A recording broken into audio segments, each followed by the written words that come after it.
तो कैसे हो बच्चों। आज हम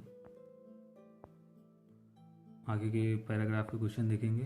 कल 2 पैराग्राफ के क्वेश्चन देख चुके थे, आज तीसरा है। तीसरा पैराग्राफ है इट टुक से लेके डिसअपीयर तक। ठीक,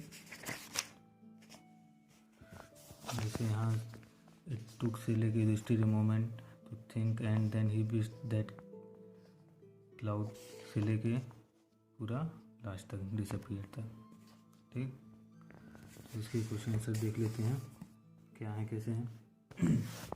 तो पहला क्वेश्चन था, थोड़ा क्वेश्चन बड़ा है तो मैंने शॉर्ट में लिख दिया कि write the name of lesson from whichever passage has been taken and write the name of author. पूरा क्वेश्चन था तो उन्होंने शॉर्ट में लिख दिया है कि मतलब लेसन का नाम और ऑथर का नाम लिखना है। तो ये चीज़ पता ही हमें, तो उसे लिख लेंगे हम। लेसन का नाम है द इंचेंटेड पूल और ऑथर है हमारे सी राजगोपालाचारी। ठीक है, चलिए लिख लेते हैं इसको। तो हमारा आंसर क्या हो गया, द इंचेंटेड पूल और ऑथर सी राजगोपालाचारी। अगला क्वेश्चन है वाई यक्ष वाज प्लीज्ड, मतलब यक्ष प्रसन्न क्यों हुआ। ठीक, तो जैसा कि पैराग्राफ में देखेंगे हमें 2 जगह यक्ष वाज प्लीज लिखा दिखाएगा। तो यक्ष वाज प्लीज एक यहाँ पे यक्ष वाज मोस्ट प्लीज लिखा हुआ। तो हमें पहले इसे हमें अपना आंसर निकालना है। तो जब यक्ष ने उनसे पूछा था कि तुम किसको अपने मरे मृत भाइयों में से किसे रिवाइव करना चाहते हो, तो उन्होंने जवाब दिया था कि नकुल को। तो उनका जवाब सुनकर यक्ष प्रसन्न हुआ था। तो हमारा आंसर क्या हो जाएगा कि Yaksha was pleased with the answer of Yudhishthira. एक तो हमारा आंसर क्या होगा, Yaksha was pleased with the answer of Yudhishthira. ठीक है, अब अगला क्वेश्चन देख लेते हैं। तो हमारा अगला क्वेश्चन है what did he ask Yudhishthira, मतलब उसने युधिष्ठिर से क्या पूछा, उसने यानी यक्ष ने। ठीक है, उसके बाद यक्ष ने युधिष्ठिर से क्या पूछा। जब पार्ट में देखते हैं कि जब युधिष्ठिर ने जवाब दिया कि नकुल को जिंदा करने के लिए चुना, तो यक्ष ने क्या पूछा था उनसे कि तुमने भीम के स्थान पर नकुल को क्यों चुना, जिसके पास 16,000 हाथियों का बल है, या फिर तुमने अर्जुन को क्यों नहीं चुना। ठीक है, तो देख लेते हैं पैराग्राफ में एक बार। तो क्या पूछता है, Yaksha was pleased at this and he asked Yudhishthir. ठीक, why did you choose Nakul in preference of Bhim who has strength of 16,000 elephant. I had that Bhim is most dear to you and why not Arjun who strength in arms is your protection. Tell me why you choose Nakul rather than either of this two. तो इसी paragraph से हमें इसके answer को थोड़ा सा select करके निकालना है। ठीक है, पूरा पैराग्राफ ही नहीं उतार देना है।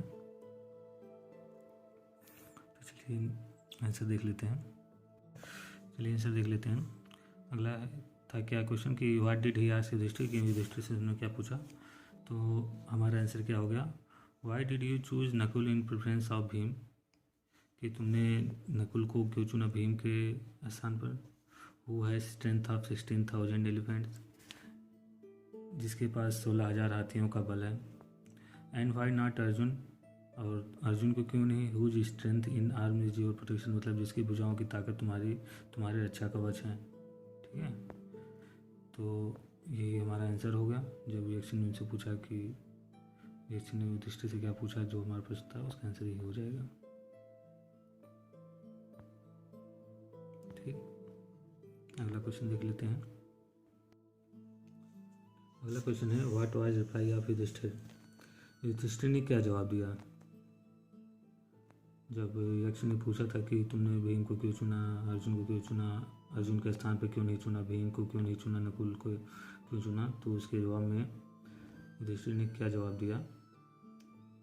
तो हमारा आंसर हो जाएगा, देखिए क्वेश्चन आंसर हो जाएगा कि युधिष्ठिर रिप्लाइड, युधिष्ठिर ने जवाब दिया, ओ यक्ष धर्म is the only shield of man not Bhim और अर्जुन। इफ धर्म is given up man will be ruined. Kunti and Madri were 2 wives of my father. I am alive, a son of Kunti, so she is not completely bereaved. In order that the scales of justice may be even I asked Madri son Nakul may revive.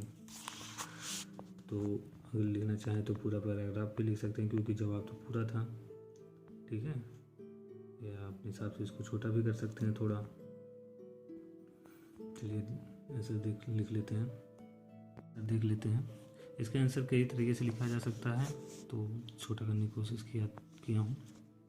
Answer था कि Yudhishthira replied about his choice, मतलब यक्ष ने जब पूछा कि तुमने नकुल को क्यों नहीं चुना इन दोनों के स्थान, नकुल को क्यों चुना इन दोनों के स्थान पे, तो उन्होंने क्या जवाब दिया कि Yudhishthira replied about his choice of Nakul to be alive, मतलब युधिष्ठिर ने जवाब दिया कि नकुल को उन्होंने क्यों चुना, that he wanted to follow the dharma, कि वह धर्म का पालन करना चाहते थे, बाई रिवाइविंग नकुल को जिंदा कर द सन ऑफ माद्री, जो माद्री के पुत्र थे, so that the scales of justice may be even, ताकि जो न्याय का पैड़ा है वो बराबर रहे, because he was alive the son of Kunti, क्योंकि कुंती के पुत्र के रूप में वह जीवित थे। जैसा कि जानते थे कि उनके पिता की 2 पत्नियां थी, कुंती और माद्री, तो एक पत्नी कुंती के पुत्र वह स्वयं जीवित थे, तो वो चाहते थे कि एक पुत्र माद्री का भी जीवित रहे, इसलिए उन्होंने नकुल को चुना।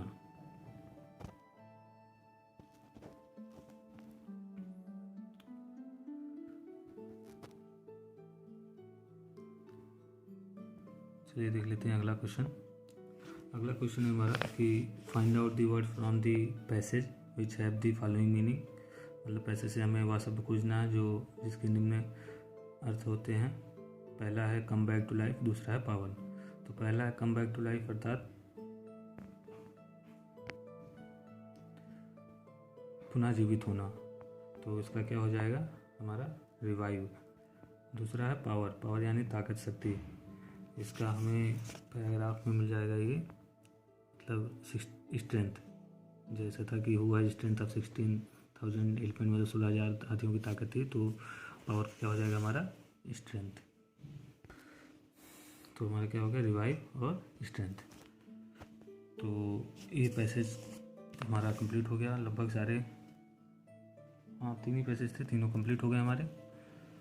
तो इसको देख लीजिएगा एक बार फिर से सारे, और इसके नोट्स बना लीजिएगा इसके, ठीक है। बाकी कहीं और कल हम लोग शॉर्ट आंसर देख लेंगे एक बार, बाकी आप लोग इसको एक बार दोहरा लीजिएगा, कहीं दिक्कत आती है तो पूछिएगा। चलिए ठीक है।